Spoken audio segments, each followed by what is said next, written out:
Wow. Seriously, everyone in this book is crazy. I don't know if I've read a book faster. I consider some of her books to be addictive substances. Why are we talking about this? Don't love that. I never knew what was real or what wasn't. What I thought made sense didn't make sense, but now it makes sense. Makes sense?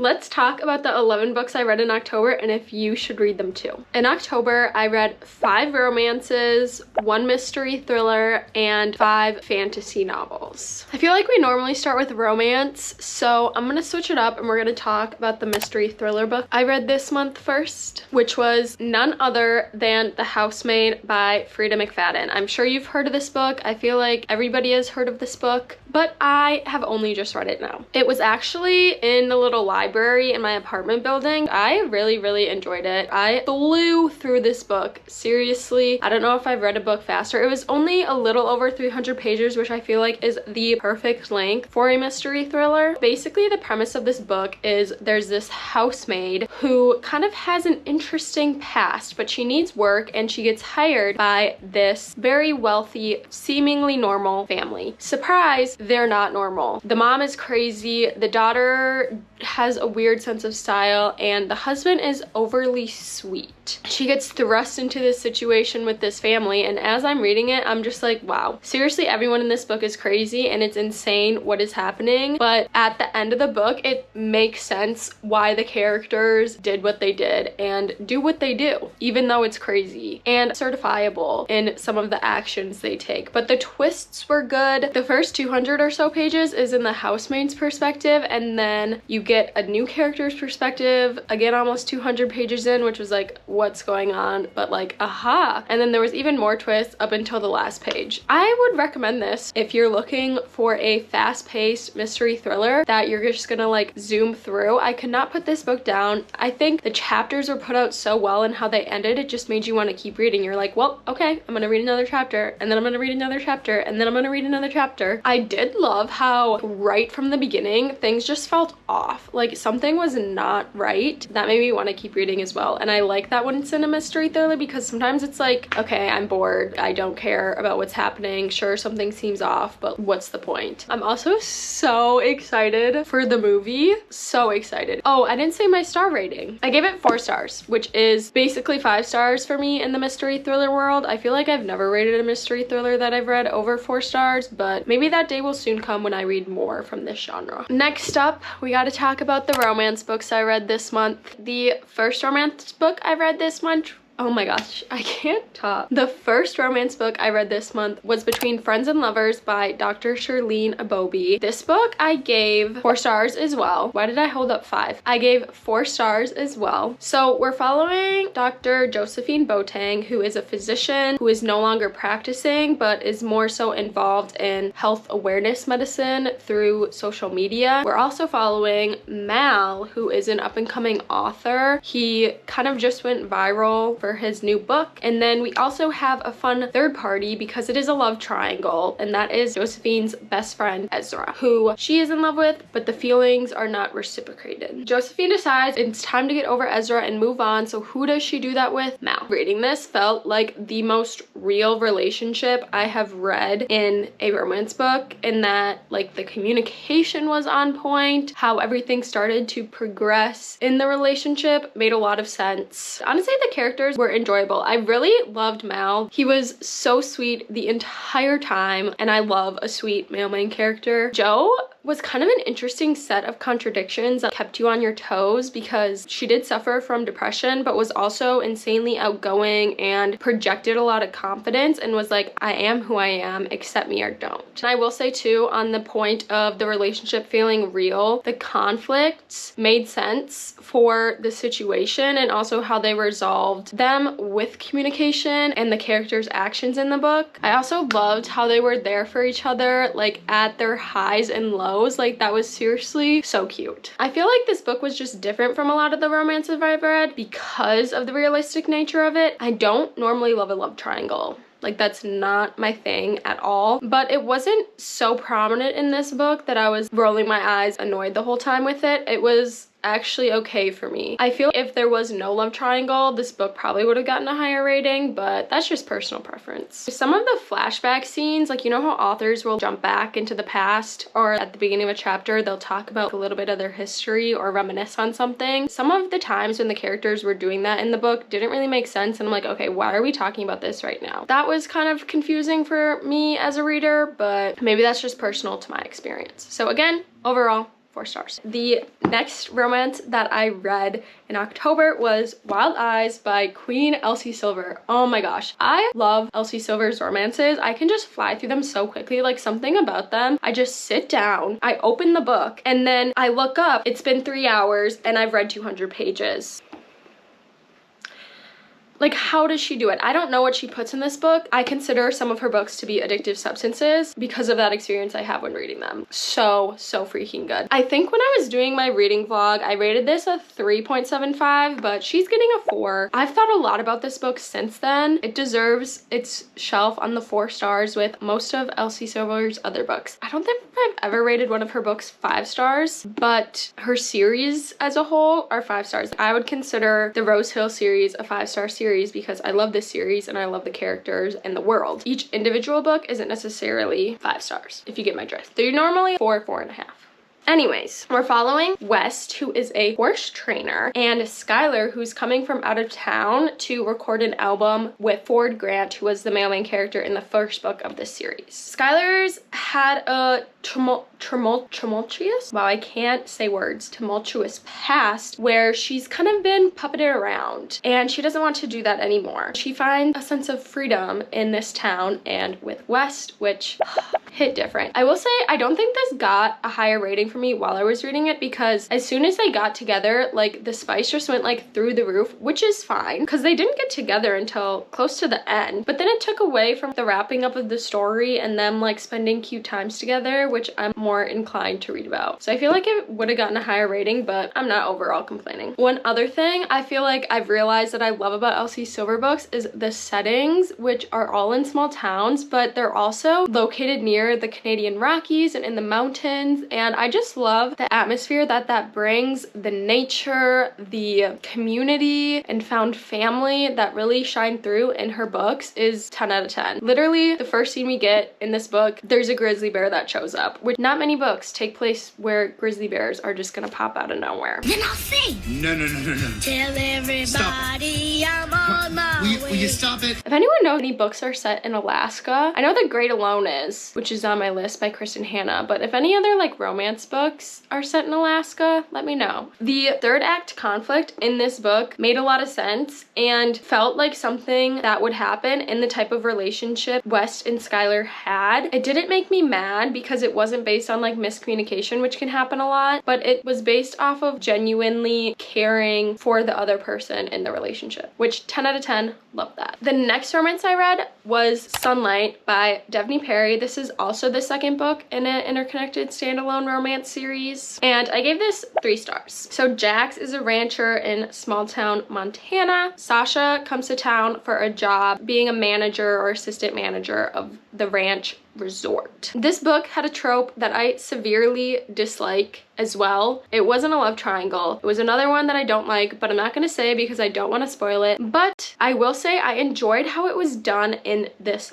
book. It kind of takes you through the entire process and like how life changes after this unexpected event occurs. That was actually interesting and enjoyable to read about. The characters' hesitancy towards each other was like based off of nothing and was annoying. It was like, okay, just be together, like you're holding yourself back from each other for no reason. That's what it felt like reading, and I don't really like when that happens, but I mean, I can understand why the characters were holding back. But again, I like the found family aspect because we get to see the characters from the first book, and so I will probably continue the series. It's just a nice palate cleanser. That's what I feel like these like romance books are for me. Ooh, a nice palate cleanser. Moving on to the next book, which is The Dead Romantics by Ashley Poston, and I gave this this book, 4 stars. Ashley Poston is one of my favorite authors. I always rate her books highly. This is the 3rd book I've read from her. We're following Florence Day, who is a ghostwriter, but plot twist, she can also see ghosts, which if you know Ashley Poston's work, she always sprinkles a little bit of magical realism in there, which makes her plots and stories so much fun and so unique. Florence is, like I said, a ghostwriter in New York, but she has to go home for a family emergency, and she ends up seeing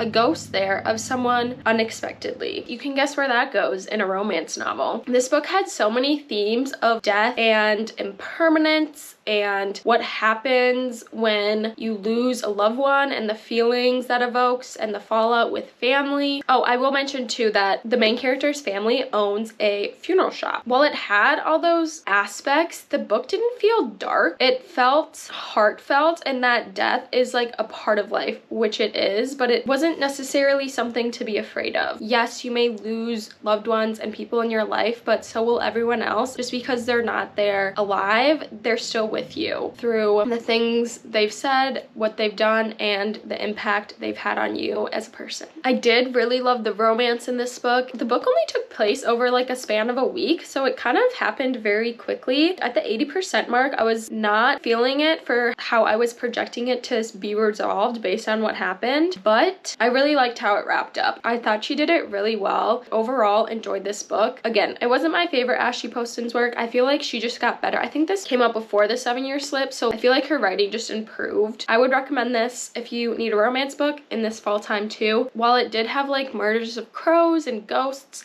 it wasn't so much spooky, but more of like a heartfelt fall read. So the last romance book I read in October was kind of another palate cleanser, small town romance, and it's called Cash by Jessica Peterson. I read this on Kindle Unlimited just because I was needing like a light palate cleanser, and I actually ended up really enjoying it, even though I only gave it 3 stars, but same with Sunlight. I just needed a palate cleanser, and this did it for me. So it's set in Texas. The female main character is from Dallas, but her dad owns a ranch, and when he passes away, he leaves the ranch for her, but there's a stipulation where she has to stay on the ranch and run it for her to kind of get her trust. The male main character, Cash, is the foreman at the ranch, so he basically runs the whole thing, but he thought he was being left the ranch, so it comes as quite a surprise when the city girl walks into town who hasn't been there and doesn't know what's going on to start running this ranch. I enjoyed this book. I feel like there was a lot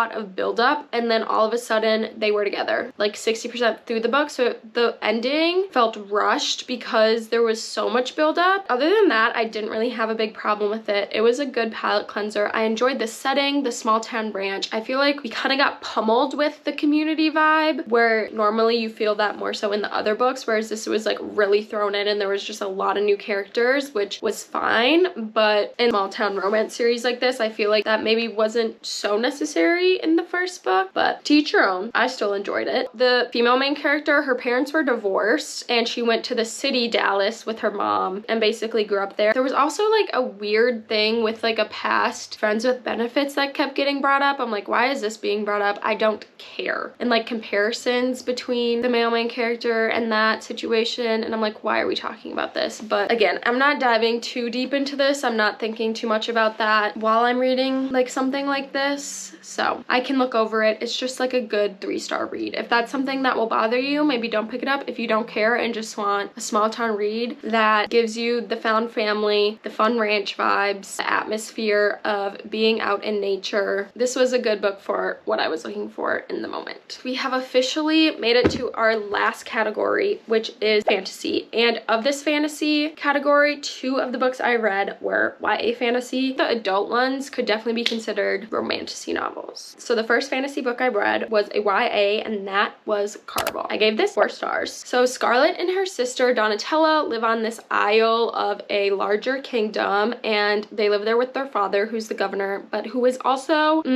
very unkind to his daughters and likes to inflict physical abuse on them. They are desperate to get out of there, and Scarlett has always dreamed of entering this carnival like treasure hunt Caraval. After years and years, she and her sister get invited to participate in this Caraval event. So it's basically a mystery, and you have to solve all these clues to get the final prize, which is a wish of your choosing. Anything in the world you can think of that you want will be granted. Reading this book felt so magical and mystifying. Stephanie Garber, she has such a unique way of writing where she uses a lot of metaphors and similes to kind of bring that magical ambiance. It was something I haven't really read before, and I really liked that. While I was reading, I was like, wow, this would be so cool to see in a movie format, but I feel like that might take away some of the magical aspects of it, because I feel like what made it feel so magical was that it kind of felt like you were looking through like stained glass, and it had all these different colors and stuff while you're picturing it in your head. Like there's a degree of separation from actually like seeing it because you're reading about this, not because you're like seeing it on a screen and hearing the dialogue and the music and all of that. But I would still watch the movie if it were ever turned into one. Once we got into Carvel, and it happened pretty quickly, it was a lot of fun. It was mysterious. I wanted to know like what all the clues led to, and the journey that the characters took on together was very enjoyable. There was a romance in this book, which I wasn't really expecting. It was more of a subplot. I really disliked the way it was resolved. There was kind of like a big betrayal in the romance, which led to the conflict, but how that was just like swept under the rug, I'm like, don't love that. And then just in general, I never knew what was real or what wasn't, so that was a super fun mind game as well. Moving on to the next fantasy book I read, which was another YA, and that is A Torch Against the Night by Sabaa Tahir. This is the second book of a 4-part series, and I'm excited to pick up the next books too. This book just really Hi, Thor says hi. This was a really great example of world building in a fantasy world and then expanding what the reader knows in the first book into the rest of the series, which I mean, this is only the second book, but I can just tell the series is going to be one of my favorites. It was very fun to read about. You get another character's perspective in this book, and that was so much fun. The first book ends very abruptly, and we follow that right from the get-go in this book, and then where this book leaves off sets up the next book very well, because all the characters are in such interesting circumstances, and you're like, oh my gosh, what's gonna happen now? I don't really have too many criticisms. Like, I really enjoyed reading this, and I gave it a 4 stars, which seems to be a very common rating for me. Oh my gosh.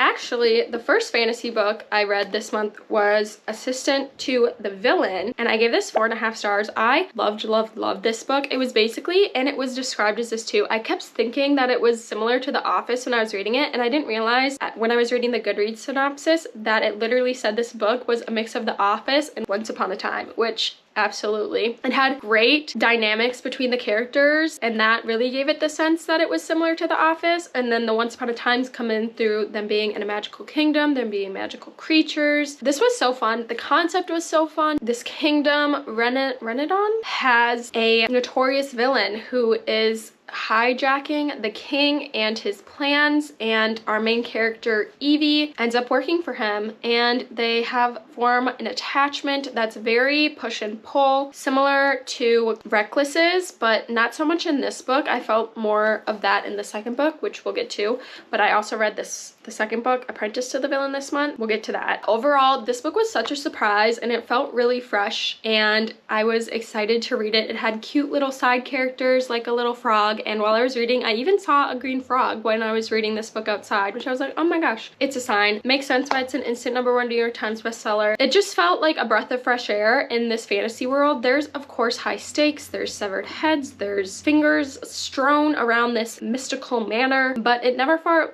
dark. It always had that comedic relief in those moments, which was like a fresh take on normally gruesome endeavor. So that's the first book. I gave it 4.5 stars if I didn't say that already. The second book was kind of a disappointment for me. It felt like it didn't go anywhere. I think I gave it 3.5 stars. I might have said 4 in the reading vlog where I read this, but it's getting 3.5. So picks up right where we left off in the last book, which was kind of a sticky situation. There's a lot of side quests. I will say I liked that we got more characters' perspectives in this book. What pissed me off of this book mostly was the romance, and that it felt like it didn't go anywhere, similar to Reckless and Powerless. It was just like a cat and mouse game, and and I don't enjoy that. I really don't. It's like there's no reason for them to be apart. They're just making it up in their heads, but if they had one conversation, everything would be fine. So overall, this book made me feel frustrated with the romance, but I'm still excited to see where the next book takes us because of the fantasy elements and like the quests they went on and where that led, and like seeing how their overall mission plays out. The last fantasy book I read this month was One for My Enemy, and I will say this is probably one of my favorite reads I read this month. It was very surprising and really a lot of fun. It is a Romeo and Juliet retelling, which I thought I knew why that made sense throughout the entire book, but when I got to the end of the book, I was like, what I thought made sense didn't make sense, but now it makes sense. Makes sense? So we're following two rival witch clans, and if you know Romeo and Juliet, there are witches from both of the sides of the rival clans that come together and fall in love. Basically, both of these witch families are very powerful and they reside in New York City, which was also a lot of fun because I'm going there soon. And then they're both also involved in illegal activities. We're following a lot of characters here. There are multiple big characters, multiple romances, and characters that I did not like, but really as I kept reading, grew to feel for and really could empathize with what they were going through because of the consequences of their actions, even though I disagreed with their actions, which led to a lot of the fallouts in this book. All the different personalities that we get from the characters and all the different motivations behind their actions left me on my toes so much and just made me want to keep reading. I flew through this book. And then the ending, wow, so good. And I was really thrown off at the end. Did not see it coming at all. I gave 4.5 stars. I would recommend this if you're looking for a quick fantasy read, but you don't want to commit to a series since this is just a standalone book. Went by so fast. The romance kind of took off and like everything was happening so fast because it was a fantasy book. So if you're looking for more of like a slow, drawn out read, this is probably not it. Alrighty, we went through all 11 books I read in October. As always, if you have read any of these books or have any recommendations of books I should read, please let me know in the comments. As always, don't forget to like and subscribe, and I will see you in the next one. Bye!